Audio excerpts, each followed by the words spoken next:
اعوذ باللہ من الشیطان الرجیم بسم اللہ الرحمن الرحیم الحمد للہ رب العالمین والعاقبۃ لأہل التقوی والیقین۔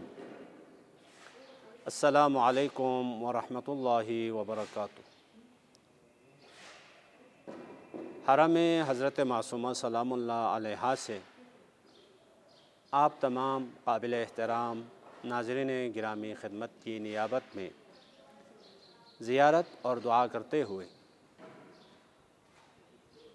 آپ کی خدمت میں بعثت انبیاء علیہم السلام کے فلسفے کے بارے میں گفتگو کرنے کے لیے حاضر ہوا ہوں۔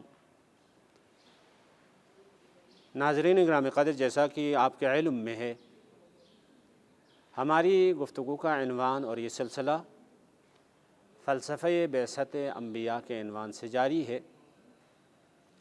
آج آپ کی خدمت میں ایک نہایت ہی اہمیت کا حامل نکتہ اور ایک بیان، ایک موضوع مطرح کرنے کے لیے حاضر ہوا ہوں۔ انبیاء کی بعثت کے اہداف میں سے ایک بہت بڑا ہدف انسان کی اخلاقی زندگی اور انسان کی زندگی کو الہی اخلاق اور انسان کی حیات اور اس کی زندگی کو الہی اخلاق سے آراستہ اور الہی اخلاق سے مزین اور الہی اور انسانی اخلاق سے منور کرنے کے لیے، جیسا کہ پیغمبر خدا حضرت محمد مصطفیٰ صلی اللہ علیہ وآلہ وسلم سے منقول ہے، اپنی بعثت کے اہداف کو بیان کرتے ہوئے فرماتے ہیں: انما بعثت لاتمم مکارم الاخلاق۔ حسر ہے، انما بعثت، میں مبعوث ہوا ہوں، میں خدا کی جانب سے آیا ہوں، لاتمم مکارم الاخلاق، اخلاقیات کو معراج دینے کے لیے، انسان کی زندگی کو اخلاقیات کے مطابق سنوارنے کے لیے میں مبعوث ہوا ہوں۔ ناظرین گرامی قدر، انسان اپنے وجود کی طرف دیکھتا ہے تو انسان کے وجود میں مختلف قسم کے غرائز ہیں، مختلف قسم کی خصوصیات، میلانات، رجحانات اس انسان کے وجود میں پائی جاتی ہے۔ ان غرائز میں سے ایک غریزہ انسان کی حب نفس ہے، یعنی انسان خود کو زیادہ چاہتا ہے، خود سے محبت کرتا ہے، خود غرض ہے، خود خواہ ہے۔ ہاں، یہ کوئی مذموم صفت نہیں ہے۔ ہاں، اس انسان کے خالق جو حکیم ہے، اس حکیم خالق نے حکمت کی تحت، مصلحت کی تحت انسان کے وجود میں مختلف قسم کے غرائز رکھے ہیں۔ مثلا انسان کے وجود میں غضب، غصے کا غریزہ ہے، انسان کے وجود میں شہوت کا غریزہ ہے، شہوت کی خصوصیت، شہوت کی طاقت ہے، انسان کے وجود میں حب نفس اور خودخواہ ہونے کی خصوصیت بھی ہے۔ یہ تمام غرائز، یہ تمام میلانات، یہ تمام رجحانات مذموم نہیں ہے، یہ خالق انسان جو حکیم ہے، حکمت کے مطابق، مصلحت کے مطابق انسان کے وجود میں رکھے ہیں یہ تمام غرائز۔ ہاں، ان غرائز کی تربیت کی ضرورت ہے، ان غرائز کو سمت و سو دینے کی ضرورت ہے، ان غرائز کو کنٹرول کرنے کی ضرورت ہے۔ اب ان غرائز کے کنٹرول کرنے کے لیے، ان کو تربیت دینے کے لیے ہم عقل کی ضرورت ہے، ہم انبیاء علیہم السلام کی تعلیمات کی ضرورت ہے۔ اگر ہم ان غرائز کو عقل کے لگام اور انبیاء علیہم السلام کی رہنمائی سے جدا کر کے آزاد کریں گے تو انسان حیوان سے بھی بدتر ہو جاتا ہے، انسان درندوں سے بھی بدتر ہو جاتا ہے، درندہ ترین جانور میں تبدیل ہو جاتا ہے، شہوانی ترین جانور میں تبدیل ہو جاتا ہے۔ ابھی آپ مادی تہذیب کے دامن میں پروان چڑھنے والوں کی حالت دیکھیں، جہاں پہ جنسی شہوت کی چار سو ان پہ فضا قائم ہے، درندگی ہی درندگی ہے، شہوانیت ہی شہوانیت ہے، غضب ہی غضب ہے، خودخواہی ہی خودخواہی ہے۔ یہ خودخواہی کی وجہ سے، خود غرضی کی وجہ سے، خودخواہی کو بغیر لگام کے، بغیر کنٹرول کے، عقل اور تعلیمات انبیاء علیہم السلام کی پابندی کے بغیر آزاد چھوڑنے کی وجہ سے مختلف ممالک، مختلف قسم کے افراد ان کی خود غرضی، ان کی خودخواہی کی وجہ سے مشکلات میں گرفتار ہے، مشکلات میں مبتلا ہے۔ ان کی شہوانیت کی وجہ سے، ان کے غیظ و غضب کی وجہ سے، ان کی خودخواہی کی وجہ سے شہروں پہ شہر، بلکہ ملکوں پہ ملک تباہ و برباد ہو رہے ہیں۔ اس کے واحد راہ حل کیا ہے؟ واحد راہ حل انسان کے ان غرائز کو عقل سلیم اور انبیاء علیہم السلام کے سالم اور منطقی اور معصومانہ تعلیمات کے ذریعے سے ان غرائز کو کنٹرول کرنے کی ضرورت ہے۔ آپ دیکھیں، انبیاء کی تعلیمات سے جدا ہونے والے یا ان اخلاقی میدانوں میں افراط کے شکار ہیں یا تفریط کے شکار ہیں۔ مثلاً آپ مثال کے طور پر جنسی شہوت کو ہی دیکھیں۔ بدھ مت میں یہ تعلیم دی جاتی ہے کہ اس کو ختم کریں۔ ناظرین گرامی قدر، اس غریزے کو ختم کرنے سے کیا ہوگا؟ یہ تو اس حکیم خالق نے انسان میں یہ رکھا ہے، لیکن اگر اس کو ختم کریں، ختم کرنے کا نتیجہ انسانیت کا خاتمہ ہے، یعنی انسان کا خاتمہ ہے۔ یعنی فرض کریں دنیا میں قوّہ جنسیہ ختم ہو جائے گی، اس کی دوسرا معنی کیا ہے؟ انسان ختم ہو گیا۔ انسان کی بقا کے لیے، انسان کی نسل کے بقا کے لیے اس قوت کا ہونا ضروری ہے۔ بس یہ تعلیم بھی صحیح نہیں۔ لیکن دوسری تعلیم آپ یورپ کی سرزمین سے جو نظریہ آتا ہے، وہاں یہ ہے اس قوت کو آزاد چھوڑیں، اس کو کنٹرول نہ کریں۔ اس کا نتیجہ کیا ہوگا؟ انسانی زندگی پہ شہوت کی ہی فضا اس پہ قائم ہو جائے گی۔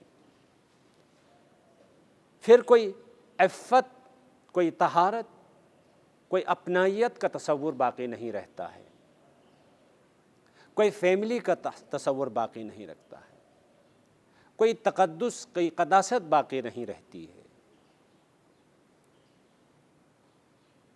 تمام مفاہیم، قداست، عفت، طہارت، عصمت، یہ تمام مفاہیم شہوت کے نظر ہو جاتے ہیں۔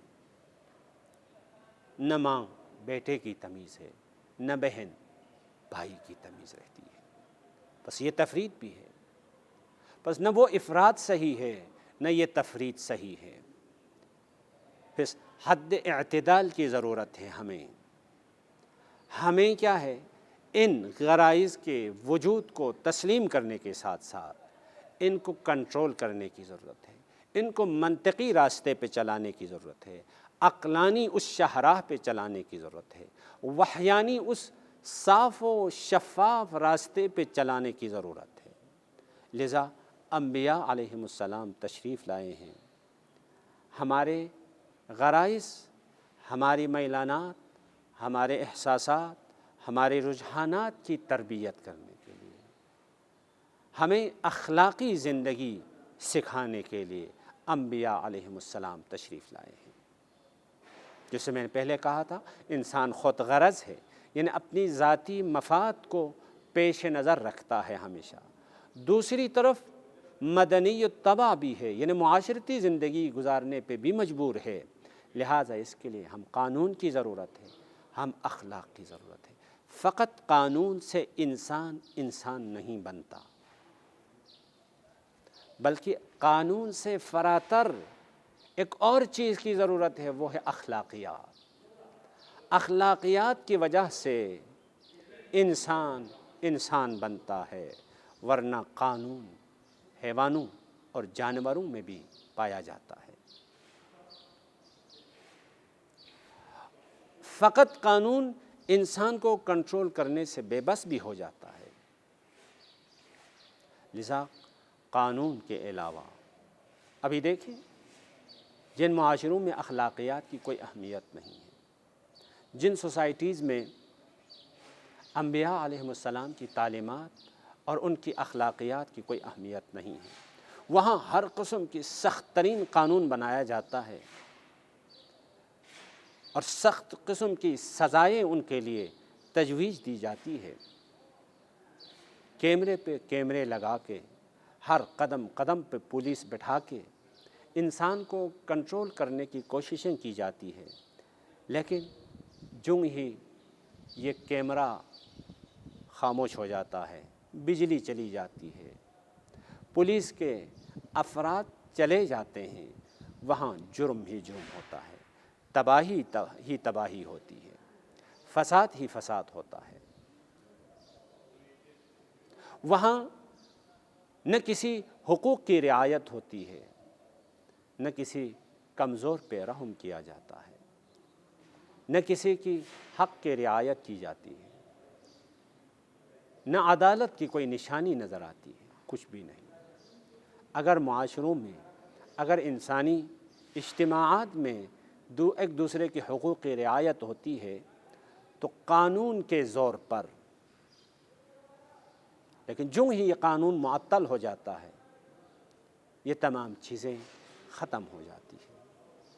لیکن وہ معاشرہ جس میں اخلاقیات ہو، وہ معاشرہ جس کی بنیاد انبیاء علیہم السلام کی اخلاقیات پہ استوار ہو، وہاں قوانین کے معطل ہونے کے باوجود، قوانین سے فراتر، قوانین سے بالاتر ایک اور چیز ہے، وہ چیز انسان کو کنٹرول کرتی ہے۔ اس چیز کے ہونے کی وجہ سے حقوق کی رعایت ہوتی ہے،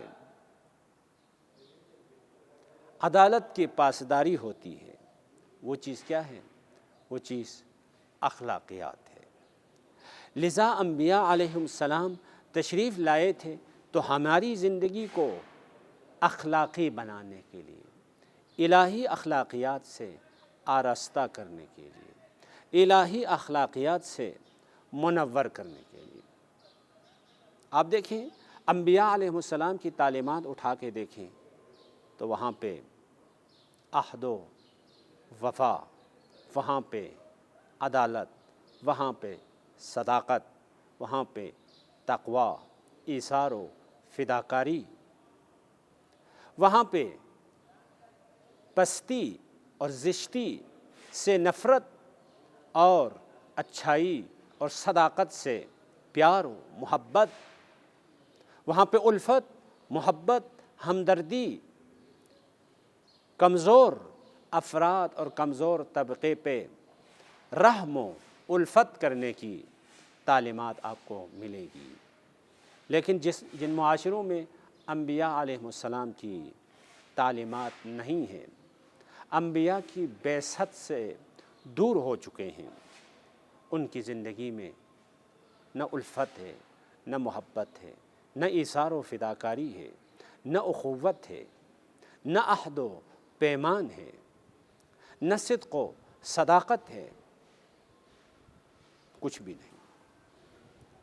اب وہ معاشرہ جس میں صدق و صداقت نہیں ہے، عہد و پیمان نہیں ہے، وہ معاشرہ جس میں الفت نہیں ہے، محبت نہیں ہے، کرامت نہیں ہے، جذبہ ایثاری نہیں ہے، جذبہ فداکاری نہیں ہے، وہ معاشرہ انسانوں کا معاشرہ نہیں ہو سکتا، وہ حیوانوں کا معاشرہ ہو سکتا ہے، وہ جانوروں کا معاشرہ ہو سکتا ہے، وہ درندوں کا معاشرہ ہو سکتا ہے، جہاں کمزور پہ رحم نہیں کیا جاتا، جہاں ضعیف افراد پہ رحم نہیں کیا جاتا ہے، جہاں عدالت کی کوئی گنجائش نہیں ہے، تقوی کی کوئی گنجائش نہیں ہے، جہاں خودخواہی ہی خودخواہی ہے، جہاں شہوت ہی شہوت ہے، جہاں غضب ہی غضب ہے، وہاں قتل و غارت گری ہے، وہاں عصمت دری ہوتی ہے، وہاں عفت پامال ہو جاتی ہے، وہاں کمزور کو کھایا جاتا ہے، وہاں مظلومین کے حقوق پامال ہو جاتے ہیں۔ آج دنیا میں آپ دیکھیں، کمزور ممالک، مظلوم ممالک کے حقوق کیوں پامال ہوتے ہیں؟ کیوں وہ ظلم کے شکار ہو جاتے ہیں؟ حالانکہ قوانین ہیں، موجود ہیں، ان قوانین کی رعایت کیوں نہیں ہوتی ہے؟ قوانین کو پامال کیوں کرتے ہیں؟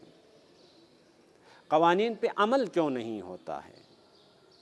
قانون نہ ہونے کی وجہ سے نہیں، یہاں فقط قانون، الہی قانون اپنی جگہ پر، بشری قوانین بھی ہیں، اقوام متحدہ کے ذریعے سے مختلف قسم کے قوانین پاس ہوتے ہیں، لیکن بشری بنائے ہوئے قوانین کے ہوتے ہوئے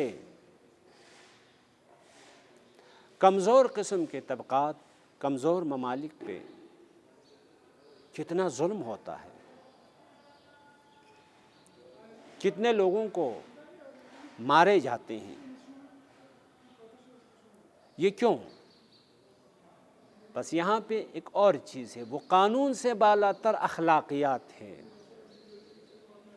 اخلاقیات سے جب یہ انسان عاری ہو جاتا ہے، اخلاقیات کا خوبصورت لباس جب اتار کے پھینک دیتا ہے، تو اس انسان کے سامنے نہ عفت کی کوئی حیثیت رہتی ہے، نہ صداقت کی کوئی اہمیت رہتی ہے، نہ طہارت کی کوئی ارزش باقی رہتی ہے، نہ عدالت کی کوئی اہمیت رہتی ہے، نہ ظلم و بربریت کی کوئی قباحت اس کو نظر آتی ہے۔